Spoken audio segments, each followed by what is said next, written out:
Really something that affects a dog, isn't it, Helena? My dog is allergic to those. If there was no God, nothing would exist. Well, I disagree. Well, I don't know that. How would you know that? Well, we exist, but something caused us to exist. You cannot have an infinite regression of causes. I can explain that if you guys want, but there has to be a single uncaused cause. The single uncaused cause is either personal or it's impersonal. So if you have an impersonal cause, it has to possess the necessary and sufficient conditions to cause the next effect. Now, when we apply this, for example, to the universe that came into existence, that means something caused it to come into existence. Whatever caused it to come into existence was either personal or impersonal. When you only have two options out of all existence, the thing and not the thing, it's called a true dichotomy. There's a rule in logic. There's a rule in logic called the disjunctive syllogism. When you only have two options to account for something and one is negated, the other is automatically verified. So either God created the universe or it's not the case that God created the universe. We have God or not God. So that's it. Personal or not personal. So if we look at... Why couldn't the absolute be impersonal? I'm sorry? What? Why couldn't the absolute be impersonal? I'll explain why. Let's just assume, just for the sake of quick argumentation, that the thing that caused the universe to exist is impersonal. Okay. And let's also assume that it's always existed as impersonal, because that's what it is. It's just what it is. It has a nature, it has an essence. So if it's impersonal, then it had to possess what's called the necessary and sufficient conditions to bring the universe into existence. So let me explain what that is. I'll illustrate it. So we want to move a stone, and we have a flat surface the stone is on. We have a fulcrum, maybe a smaller stone, and we use a lever, a big bar, and so we can pull down on that lever and on that little stone and pry the big stone and move it. So the small stone is called a fulcrum, Fulcrum, fulcrum. So let's just say, hypothetically, that it takes exactly 25 pounds of downward force on the end of the bar in order to move the big boulder, okay? So if we had 24 pounds, we would have the necessary conditions, but they would not be sufficient. We have the necessary conditions: the flat surface, the boulder, the fulcrum, the bar, and a force, a weight, let's say, counterweight. So that's necessary but not sufficient to get it done. But if we were to put 25 pounds or up or more, then we have what's called necessary and sufficient conditions. And therefore, whenever you have the necessary and sufficient conditions in this scenario, the result is necessarily automatic. If conditions are met, it's automatic. It's going to happen. Now, when something has the necessary and sufficient conditions, it means it's automatically going to occur. If the thing is impersonal that preceded the universe, it would have to either possess or not possess the necessary and sufficient conditions. That's all. That's it. It does or doesn't. If it doesn't, then the universe will never be made. Right. But if it does, the universe is going to be made. Okay, so what are the necessary properties? You're saying personal is one of them, right? No, I didn't say. We're talking about impersonal. So here's the problem.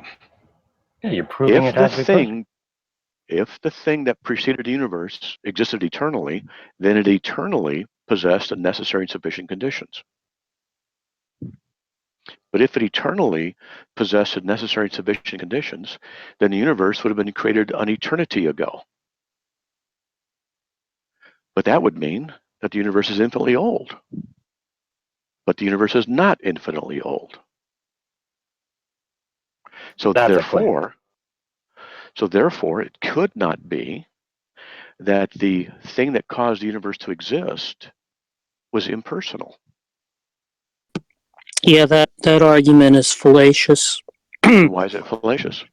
Well, first of all, are you suggesting that God is in time?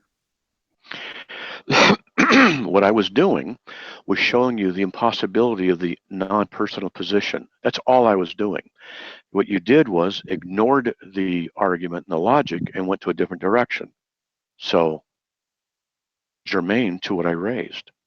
If you're going to ask a question about the argument. Well, if your argument has incoherent presuppositions, then it doesn't follow. So that's logic. So what was being targeted there was some presupposition in your Well, I can go presup on you. Presup is very effective. I'm just showing you. No. I'm saying there was an assumption. There was an assumption made by your argument, right? And that assumption is incoherent, and so that's why that was. What assumption is incoherent, Derek? What assumption is incoherent? Well, that's why you were asked whether or not. What assumption? I didn't assume God existed in this. I simply showed you that the impersonal position doesn't work logically. That's all I did. So, Derek, show me where what assumption it was that I had that's incorrect. Well, the reason you were asked the question is to figure out whether or not that account presupposed that God was in time. And so that's why that question was asked, and that's why it's pertinent for you to answer that question. Did anybody in the room hear me presuppose God exists? You know I do, but did I state it as part of the argument? I said it's either the case that we have, and I've just given you what's called a true dichotomy. God exists, or it's not the case that God exists. The universe is either personal, or it's not the case that it's personal. That's all. I said personal, impersonal. Let's work with the impersonal. Let's work with the characteristics of an impersonal cause. And logically, it doesn't work. If it's impossible for the impersonal cause, then you have to go over to the other side, a personal cause of the universe. That's the logic that's required. I'm just explaining why the question was asked to you. Because you want to say that there's a personal cause, right? And so the question is asked if you're presupposing that God is in time, because you're suggesting has problems with it because you haven't defined what it means for God to be, or God to be in time, or God to be outside of time. And I'm assuming you're an atheist, so you'd have to ask me about the definition of God and abilities and such, because I'm only going to ultimately defend the Christian God. But what I've done, which is pretty typical with atheists when I present this argument to them, is they can't refute the argument, so they go back into something else. Now, what I've shown you is that the impersonal position cannot be a rational starting point or explanation for the existence of the universe. Yeah, we're not interested in the grandstanding and in you repeating the claims, right? Now, if God is in time, right? What does it mean for God to be in time? Sorry? What does it mean for God to be in time? Please explain that. Temporal being.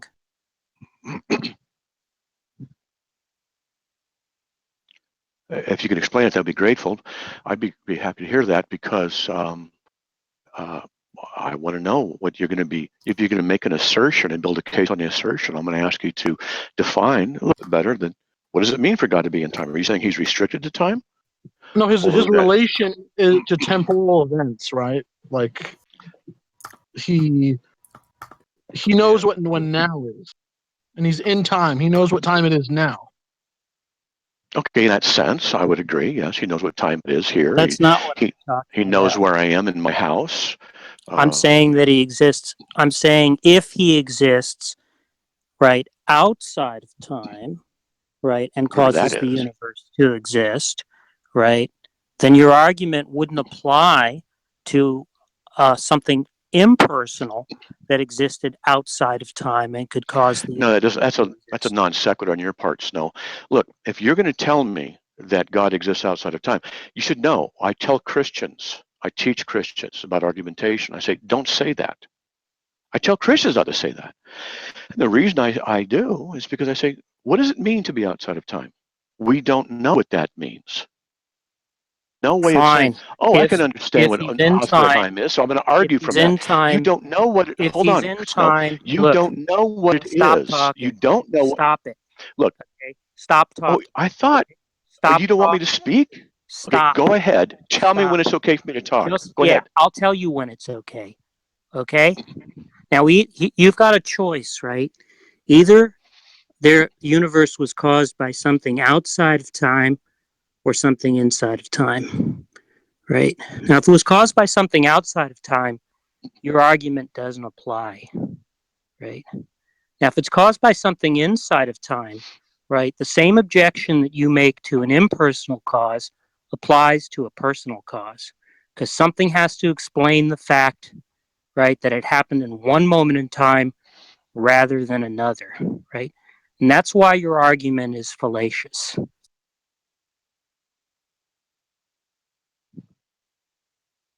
Okay, now you can talk. All right. Now, if you're going to try and make a logical argument, you need to make sense in order to do that first. If you're going to say that one of your premises is God is outside of time, if you and I were in a formal debate, I would pin you, define for me, and explain for me what it means to be outside of time. We're all waiting. Go ahead. That didn't address the objection, right? What I said was, and I'll repeat the objection. Hold on a sec. Sorry, I wasn't done talking. I'll repeat the objection since you didn't listen very carefully when I went through it the first time. Okay? There's a dichotomy, a true dichotomy, as you like to say, right? Which is that what caused the universe was either outside of time or inside of time, right? Now, if it was outside of time, your objection wouldn't apply, right? Something impersonal that was outside of time caused the universe to exist, your objection wouldn't apply, right? Now, the other horn of the dichotomy is that what caused the universe to exist. And let's just keep in mind, right, that you made a whole bunch of premises that I don't have to accept, right? That the universe has to have a cause, right? That there can't be an infinite series of causes, all things that you can't defend, right? But I'm just going to grant you that for the sake of argument, right? And show what a piece of numbskullery your argument is, even if I grant those premises, right? Now, if it's something that is inside of time that caused the universe to exist, your objection would apply just as well to a personal being as to an impersonal one, because on your account, something would have to explain, right, why the universe came into being at one time rather than another. That objection applies just as much to a personal being as to an impersonal being, right? Now, what I'd like you to do is address the objection. Okay, you can talk now. Is anybody else interested in having a discussion? Because I really don't want to discuss something with someone who can't think critically and is exceedingly rude. I want to have a polite conversation with someone who's not going to result to, calling me Why names. did you combine those then? You could have just said he was being rude. He does think critically. He just raises an objection. No, he's not. No, trust me. Not wanting to respond. He's not. I've already explained why. Let me explain why. He's making an argument. He has premises in the argument. I've asked him to define and justify the premise. He ignores that and continues. What does it mean to exist outside of time? He used the statement. He made the proclamation. I want to know what that actually means so we can have a discussion. Is it a true dichotomy or not? He's not able to do that, and so what he does is tries to silence me. Don't you already have a conception of something existing out of time? Why is this a problem for you? You Don't interrupt. You don't even need to. It is a dichotomy, is it not, Matt? So, as I was saying, that what he's doing is a problem in argumentation. Yeah, you're just ignoring questions, Matt. You're not engaging. I teach the Christians not to say the statement because it's not good argumentation. You don't want to base a premise on something that you don't know what it is. You're bogging down the question by asking for a definition that you already have a conception for. This is all irrelevant. He doesn't have to take that horn of the dilemma. You're being rude. Excuse me. Yeah. If you have a premise, then the premise needs to be justified. You don't build an argument on a premise that isn't justified. So, can anybody tell me, seriously, what does it mean to exist outside of time? And the reason this is a problem is because we can only relate to a time reference, a linear time reference. We have no experience of what it means to not be in that reference.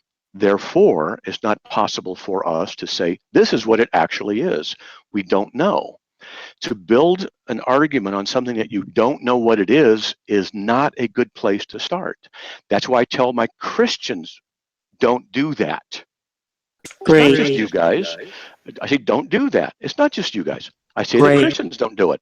So his criticism is not founded in logic because its premises to begin with are not justified. Great. In You're order for all rejecting the the first premises- horn of the dilemma. In order for all the premises to be justified, you would need an infinite regress of justifications. Now, this guy, Snow, I think his name was, let me ask you something, Snow. Is the universe infinitely old? Doesn't matter. The point is, Don't you know? if you're rejecting the first horn of the dilemma, right, then I've you need asked to you a address question. the second horn of the objection. I've addressed that your premises are not founded, and therefore building on an unfounded All premise you did was is not how you say want to that build an you argument. rejected the first horn of Is the dilemma. relevant because part of the argument was that the universe had a beginning. So I asked you, this is part of the argument. Why are you being so difficult? I can tell you why. I know why you are. But let me ask you this question for everybody to hear. Did the universe have a beginning, or is it eternal? It's irrelevant, right? It's You're not the one who irrelevant. made The the question argument. is not irrelevant because the argument is based on the idea that the universe had a beginning. So for you to say that it's irrelevant is really Shut up while I'm talking. not a very Stop good logical over-talking me. point for you. Stop over It talking is me. part of the Stop argument. For over-talking you to me. say it's irrelevant. Stop over-talking me. Stop over talking. Yeah, stop over talking, okay? I asked you. Does it have a beginning or not have a beginning? Stop talking while I'm talking, Dodger. Okay? I asked you at the outset whether God was in time or not. You don't know what you're doing. Shut up while I'm talking. Now, look, I asked you at the outset. Stop over talking me. I asked you at the outset whether God was in time or not, right? And you couldn't even answer the fucking question, right? So fine, I posed it as shut up while I'm talking. You are such an amateur. You don't know what you're doing. Shut up. Shut you up make while yourself I'm look. Talking. Shut the fuck up while I'm talking. You'll get your turn. Okay? So you conveniently dodged, right? Because you understood that you wouldn't be able to defend your claims, right? If you had to answer that question, right? So I dealt with your dodging by posing the objection as a simple dichotomy, right? Because it's a straightforward logical fact, right? That either that either the cause of the universe, if there is one, which I'm only granting for the sake of the argument, a premise you can't possibly defend, right? But let's grant it for the sake of argument. If there is a cause to the universe, it's either in time or outside of time. Whether or not something being outside of time makes any fucking sense at all, right? It's going to be one or the other. Way to go, man. If you can't make sense of something being outside of time, dumbass, right? That just means you're rejecting the first horn of the dilemma. And stop over talking me for the nth time. Stop whining like a little boy. Stop over talking me for the nth time. Okay? So that's fine. If you want to reject the fucking first horn of the dilemma, be my guest. Right? That just means that you think that the cause of the universe has to be in time. Let's grant that for the sake of argument. The objection that you made to an impersonal cause inside of time, right, applies just as well to a personal being, because on your account, something would have to explain why God created the universe at one time rather than another, right? That is the objection that you made about an impersonal cause, right? So now what I'm asking you to do is, rather than ask me questions about my view, right, is address the fucking objection, Dodger. Okay, you can cannot talk justify now. his premises. Why is he completing or trying to complete an argument that has no foundation? Simple. In order for all of one's premises to be... Like what are you talking about? Like you were given a dichotomy, right? And you said that you gave an objection to an impersonal, and then you were asked why that objection couldn't just apply to the personal. You didn't answer that question. You just avoided. See, the reason I won't jump ahead and skip is because it would be to grant that his premises has validity to it. I don't do that. Gotcha. So here's the thing. Look. He makes a premise, and this is a mistake Christians do. It's a mistake atheists do. This is not just me attacking the atheists. For anybody to say, well, God is outside of time, is a non-statement. You don't know what it means. I don't know what it means. And here's the thing. If you're going to build an argument on something that you can't define and explain, tell me how the argument is sound. That's the problem. And that's what he was doing. He said right from the beginning, God is outside of time. If he's outside of time, then, well, hold on. First premise. What does that mean? Look, it doesn't matter, right? Yes, it does. No, I'll explain why. Look, when I contradict you, you can't just, without letting me explain, you can't just contravene me back, right? It doesn't make any sense. You can't engage in dialogue if you're not going to allow for an explanation of me explaining why it doesn't matter. Right? That doesn't explain why it doesn't matter that a premise must be justified and true. Okay, because it doesn't matter because it's formed in a disjunction. So if you point out that one premise is incoherent, then that means that you just fall on the other disjunct, right? The other disjunct is just true because the one disjunct is false by your lights. If God can't be outside of time because that's incoherent, that means that side of this disjunction is false, and then you fall on the other side of this disjunction that God is. But I didn't say that. I didn't say that. I didn't say God can't be outside of time. Okay, so then God can be outside of time. No, I didn't say. No. You don't hear me. You're not hearing. I didn't say he was. I didn't say he wasn't. You never heard me say that. What I asked was, what does it even mean? Because if you don't know what it means, you can't say he is or outside of time, is or is not. It's a true dichotomy. Those are the only options. Well, it would be a true dichotomy to say the statement God is either inside of time or it's not the case that he's inside of time. Yeah, that's the dichotomy. Okay, that would be a true dichotomy. Now, that's what it is. But no, you understand. It is a true dichotomy to say, in any case when you say the thing and not the thing, it's always a true dichotomy. It's, I'm holding, okay, let's see. I have a hard drive in my left hand, right? And I do, I'm holding right now. So I'm holding a hard drive in my hand, or it's not the case that I'm holding a hard drive in my hand. That's a true dichotomy. I'm touching the chair, or it's not the case I'm touching a chair. Fine, all that is just a true dichotomy. Yeah? Well, if I were to say to you, look, guys, I'm going to give you an argument. God is the ethereal being who exists interdimensionally, both in and outside of time always. All you got to do is say, can you explain interdimensionality and inside and outside of time so I can know what it means? I'd say, I don't know what it means. That's what it is. Would you accept that? Look, it doesn't matter because I don't understand why you're just ignoring this, right? Like I'm not ignoring it. The point was you're ignoring it. No, the point was that if your objection is sound against an impersonal being, then it's just as sound against a personal being. No, it's not. No, he doesn't know his logic. He doesn't think. We didn't get that far. That was what the argument was. So no, he doesn't know what he's doing. Look, he's a good talker, but he's not a good thinker. All right. I'll explain why it doesn't work with a personal issue. You'll explain why. The argument. So let me explain the argument, right? So all right. So let's just slowly work through what your objection to it being impersonal is. Let's work through that. Okay.